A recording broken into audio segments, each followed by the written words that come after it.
I'm Ariana. I'm Olivia. And I'm Kira. And today we're here at the Downriver Foster Closet in Wyandotte. We interviewed the owners and the volunteer coordinator to help get a better idea of what this business is.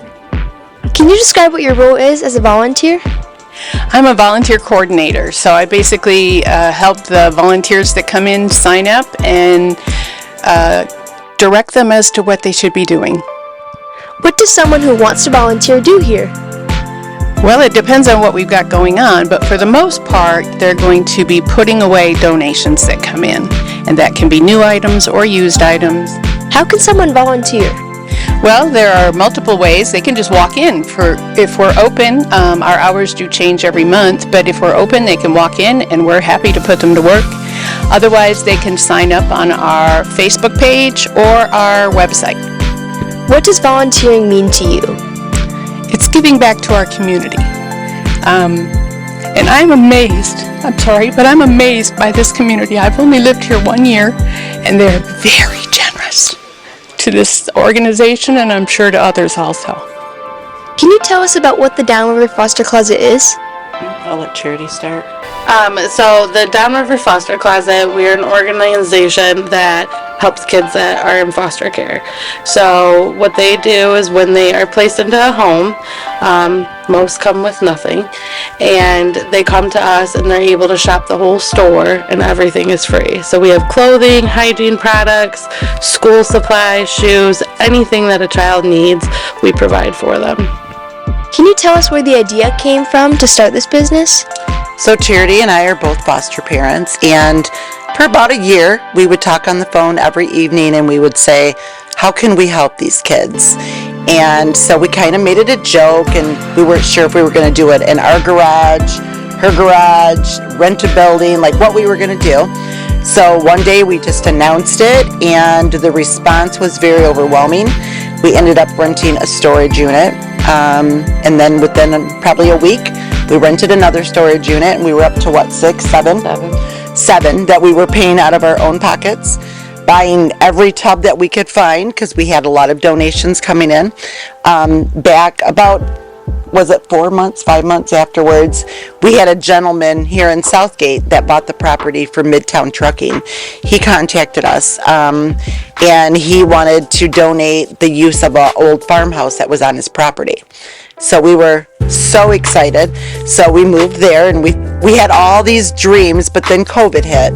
So we couldn't really let people come in and shop. We were packing orders. We wanted to do different programs and stuff, and we weren't able to. We stayed there for about 2 years. We outgrew it. We had every closet. Everything was packed to the ceiling. We grew very quickly. And then it's been over a year. We had to start looking for a bigger place. So we found this place and we rented this, and when we came in it was nothing. We had 2 rooms built, one for our hygiene and one for our birthday club room. We had carpet donated, and then we had shelving units built, and a lot of volunteers trying to organize and keep it going. Can you tell us a little bit about yourselves? Go ahead. So I started in foster care about 5 years ago. So I have fostered 15 children. Well, actually 17 children now. And I've adopted 4. I work full-time as a general manager at the Grecian Center, and then I run the closet. So I have 2 grown daughters. My daughters are 33 and 30. When my youngest daughter, Lauren, was graduating from high school, I said to my husband, what do you think about becoming a foster parent? And he thought I was crazy because our kids were going to be grown and gone. Well, long story short, we went and we got our license, and since that, we have had 49 foster kids. We've adopted 2. My boys that we adopted are 16 and 12 now. We got them from the NIC unit, and then the other one was 4. And since then, we've had 47 kids. We are in the process of adopting 3 more right now. They are 9, 4, and 2. So it's very busy. I own a cleaning business, so I work nights.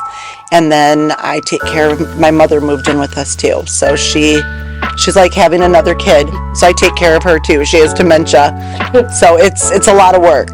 It's a lot of work. Besides foster families, are there other people who can get help from the foster closet? Yep, our organization, of course, we do kids in foster care. We do children that have been adopted out of foster care, and we do kids that are in kinship placement, which means like with a relative placement, aunt, uncle, grandparents. They're able to come and shop, do our programs, that type of stuff. How can Wilson staff and students help?